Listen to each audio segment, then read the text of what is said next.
প্রতিদিন গীতাপাঠ শুনলে মন শান্ত হয়, জীবনে সঠিক পথ দেখাতে সাহায্য করে। দুঃখ, ভয়, রাগ দূর হয়, আত্মবিশ্বাস বৃদ্ধি পায়। কর্ম ও ভক্তির মাধ্যমে হৃদয়ের শক্তি, ঘরে শান্তি ও জীবনে আলো নিয়ে আসে। তাই প্রতিদিন আমাদের চ্যানেল থেকে 2টি শ্লোক সহ একটি পাঠ শুনুন। ক্ষেত্রজ্ঞম চাপি মাম বিদ্ধি সর্বক্ষেত্রেষু ভারত, ক্ষেত্রজ্ঞয়োর্জ্ঞানম ইয়ত্তজ্জ্ঞানম মতম মম। শ্রী ভগবান বললেন, হে ভারতবর্ষীয় অর্জুন, সকল ক্ষেত্রের মধ্যে আমাকেও ক্ষেত্রজ্ঞ বলে জেনে নাও। ক্ষেত্র ও ক্ষেত্রজ্ঞ এই উভয়ের যথার্থ জ্ঞানকে আমি প্রকৃত জ্ঞান বলে মনে করি। ক্ষেত্রজ্ঞম অর্থাৎ ক্ষেত্রজ্ঞ, চ মানে এবং, অপি মানে এছাড়াও, মাম মানে আমাকে অর্থাৎ শ্রী ভগবানকে, বিদ্ধি মানে জেনে নাও বা উপলব্ধি করো, সর্বক্ষেত্রেষু মানে সকল ক্ষেত্রের মধ্যে অর্থাৎ সমস্ত দেহে, ভারত মানে ভরত বংশীয় অর্জুন, ক্ষেত্র মানে ক্ষেত্র অর্থাৎ দেহ ও জড় জগৎ, ক্ষেত্রজ্ঞ মানে ক্ষেত্রজ্ঞের, জ্ঞানম মানে জ্ঞান, ইয়ৎ মানে যা, তৎ মানে সেই, জ্ঞানম মানে প্রকৃত জ্ঞান, মতম মানে মত বা অভিমত, মম মানে আমার। এই শ্লোকটি গীতার তত্ত্ববাণীর এক অত্যন্ত উচ্চ স্তর প্রকাশ করে। পূর্ববর্তী শ্লোকে শ্রীকৃষ্ণ দেহকে ক্ষেত্র এবং আত্মাকে ক্ষেত্রজ্ঞ বলে ব্যাখ্যা করেছিলেন। এখানে তিনি আরও এক গভীর সত্য প্রকাশ করছেন। তিনি বলছেন যে শুধু জীব আত্মারাই ক্ষেত্রজ্ঞ নয়, সকল ক্ষেত্রের মধ্যে তিনি স্বয়ং পরমাত্মা হিসাবে ক্ষেত্রজ্ঞ রূপে বিরাজমান। অর্থাৎ প্রতিটি দেহে যে চেতনা আলোকিত হয়ে আছে তার অন্তস্থ নিয়ন্তা এবং সাক্ষী স্বয়ং শ্রী ভগবান।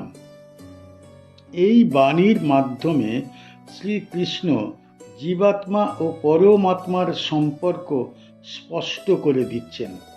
জীবাত্মা সীমাবদ্ধ, কর্মফলের দ্বারা আবৃত এবং অজ্ঞানতাবশত দেহের সঙ্গে নিজেকে এক করে দেখে, কিন্তু পরমাত্মা সর্বব্যাপী, সকল দেহের সাক্ষী, কর্মফলের দ্বারা স্পর্শিত নন। একই দেহে জীবাত্মা ভোগ করে আর পরমাত্মা নির্লিপ্ত সাক্ষী হয়ে অবস্থান করেন। এই সত্য না জানলে আত্মজ্ঞান অসম্পূর্ণ থেকে যায়। শ্রীকৃষ্ণ এরপর বলেন, ক্ষেত্র ও ক্ষেত্রজ্ঞ এই উভয়ের যথার্থ জ্ঞান প্রকৃত জ্ঞান। এখানে তিনি স্পষ্ট করে দিচ্ছেন যে কেবল আত্মাকে জানলেই যথেষ্ট নয়, দেহ ও জগতের স্বরূপ জানা দরকার। আবার কেবল দেহ ও জগতের জ্ঞান থাকলেও আত্মপরিচয় না থাকলে মানুষ বন্ধনে আবদ্ধ থাকে। এই দুয়ের সমন্বিত উপলব্ধি মুক্তির পথ খুলে দেয়। এই শ্লোক অহংকার ভাঙবার এক মহাবাণী। মানুষ সাধারণত ভাবে আমিই কর্তা, আমিই ভোক্তা, কিন্তু ভগবান শ্রীকৃষ্ণ বলছেন সকল ক্ষেত্রের অন্তরে তিনিই প্রকৃত সাক্ষী। এই বোধ জাগলে মানুষের অহং গলে যায়।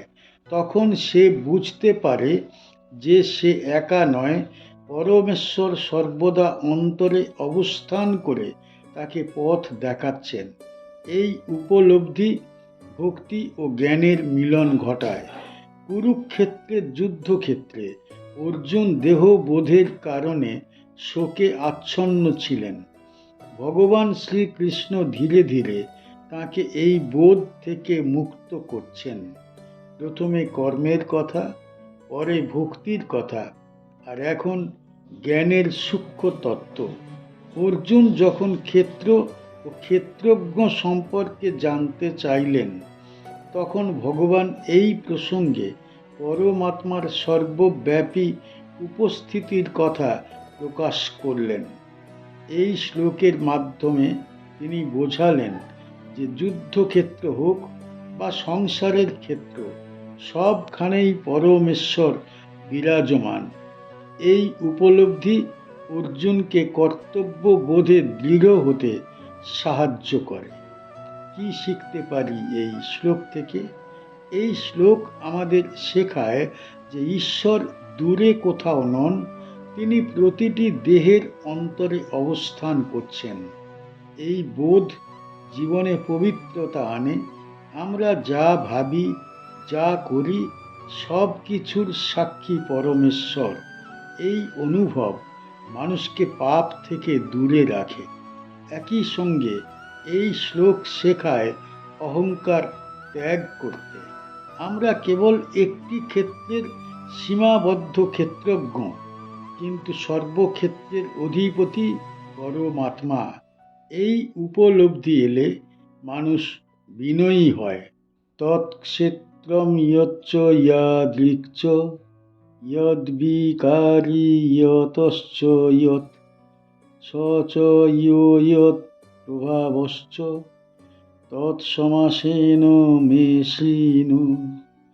শ্রী ভগবান বললেন, হে অর্জুন, সেই ক্ষেত্র কি, তার স্বরূপ কেমন, তার বিকার কিভাবে ঘটে, সে কোথা থেকে উৎপন্ন এবং সেই ক্ষেত্রজ্ঞ কে ও তার প্রভাব কি, এই সব কথা সংক্ষেপে আমার নিকট থেকে শোনো।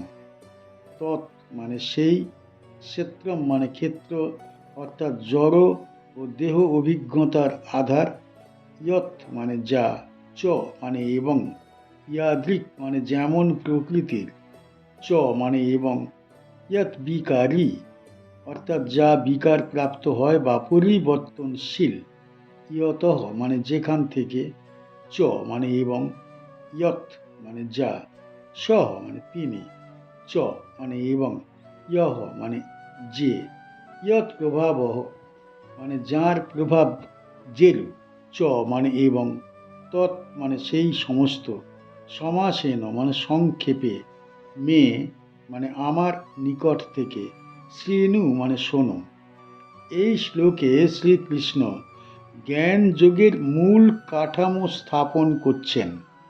তিনি অর্জুনকে জানাচ্ছেন যে ক্ষেত্র ও ক্ষেত্রজ্ঞ সম্পর্কে জ্ঞান কেবল একটি সংজ্ঞায় সীমাবদ্ধ নয়, বরং তার নানা দিক রয়েছে। ক্ষেত্র কি, তার স্বরূপ কেমন, কিভাবে তার মধ্যে পরিবর্তন ঘটে, কোথা থেকে তার উৎপত্তি এবং সেই ক্ষেত্রজ্ঞ কে ও তার প্রভাব কি, এই সব কিছু মিলিয়েই পূর্ণ জ্ঞান গঠিত হয়। ক্ষেত্র বলতে কেবল স্থূল দেহ বোঝানো হয় না, এর অন্তর্ভুক্ত মন, বুদ্ধি, ইন্দ্রিয় ও ভোগ্য বিষয়সমূহ। এই ক্ষেত্রের স্বরূপ পরিবর্তনশীল। জন্ম থেকে মৃত্যু পর্যন্ত দেহ ও মন নানা অবস্থার মধ্য দিয়ে যায়। সুখ, দুঃখ, লাভ, ক্ষতি, যৌবন, বার্ধক্য সবই ক্ষেত্রের বিকার। শ্রীকৃষ্ণ এখানে ইঙ্গিত করছেন এই পরিবর্তনশীলতাই দেহের প্রকৃতি। এরপর তিনি বলেন, ক্ষেত্র কোথা থেকে উৎপন্ন? ক্ষেত্রের উৎপত্তি প্রকৃতি থেকে ত্রিগুণের সংযোগে। সত্য, রজ ও তম এই গুণের পারস্পরিক ক্রিয়ায় দেহ ও জগতের প্রকাশ ঘটে। এই উৎপত্তির কথা জানলে মানুষ বুঝতে পারে যে দেহ চিরস্থায়ী নয়, এটি কারণ নির্ভর ও নশ্বর। এর সঙ্গে সঙ্গে শ্রীকৃষ্ণ ক্ষেত্রজ্ঞের কথাও যুক্ত করছেন। ক্ষেত্রজ্ঞ কে ও তার প্রভাব কি, এই জ্ঞান অত্যন্ত গভীর। জীব আত্মা ক্ষেত্রের অভিজ্ঞতা ভোগ করে, কিন্তু পরমাত্মা কেবল ক্ষেত্রের অন্তরে অবস্থান করে সর্বব্যাপী প্রভাব বিস্তার করেন। এই প্রভাবই চেতনা, যার দ্বারা দেহ ও মন কার্যক্ষম হয়। ক্ষেত্র নিজের শক্তিতে কিছু করতে পারে না, ক্ষেত্রজ্ঞের উপস্থিতিতেই তার সমস্ত ক্রিয়া। এখানে জ্ঞানের একটি সামগ্রিক দৃষ্টিভঙ্গি পাওয়া যায়। ক্ষেত্রকে অস্বীকার নয়, তার স্বরূপ বোঝা। ক্ষেত্রজ্ঞকে কেবল ধারণা হিসাবে নয়, জীবনের প্রত্যক্ষ সত্য হিসাবে উপলব্ধি করা। এই দুইয়ের মিলনেই আত্মজ্ঞান সম্পূর্ণ হয়। শ্রীকৃষ্ণ এইভাবে অর্জুনকে ধীরে ধীরে দেহবোধের ঊর্ধ্বে তুলে আত্মবোধে প্রতিষ্ঠিত করতে চাইছেন। এর পূর্ববর্তী শ্লোকগুলিতে শ্রীকৃষ্ণ ক্ষেত্র ও ক্ষেত্রজ্ঞের প্রাথমিক সংজ্ঞা দিয়েছেন এবং পরমাত্মার সর্বব্যাপী উপস্থিতির কথা বলেছেন। এখন সেই আলোচনাকে বিস্তৃত করবার পূর্বে তিনি একটি সূচনা করছেন। অর্জুন যাতে বিষয়বস্তুর বিস্তার বুঝতে পারেন, তাই ভগবান প্রথমে বলে দিচ্ছেন কি কি বিষয় ব্যাখ্যা করবেন। কুরুক্ষেত্রের যুদ্ধের মাঝখানে এই প্রসঙ্গ আসার কারণ একটাই, অর্জুনের শোকের মূল দেহবোধ ভাঙা। এই শ্লোক সেই ভাঙনের পথ প্রস্তুত করছে। কি শিখতে পারি এই শ্লোক থেকে? এই শ্লোক আমাদের শেখায় যে প্রকৃত জ্ঞান খণ্ডিত নয়, সামগ্রিক। কেবল দেহকে তুচ্ছ করলেই মুক্তি আসে না, আবার কেবল দেহকেই সর্বস্ব মানলেও বন্ধন কাটে না। দেহের স্বরূপ, তার পরিবর্তন, তার উৎপত্তি সব বুঝে আত্মাকে পৃথকভাবে জানা দরকার। এই বোধ জীবনে গভীর স্থিরতা আনে।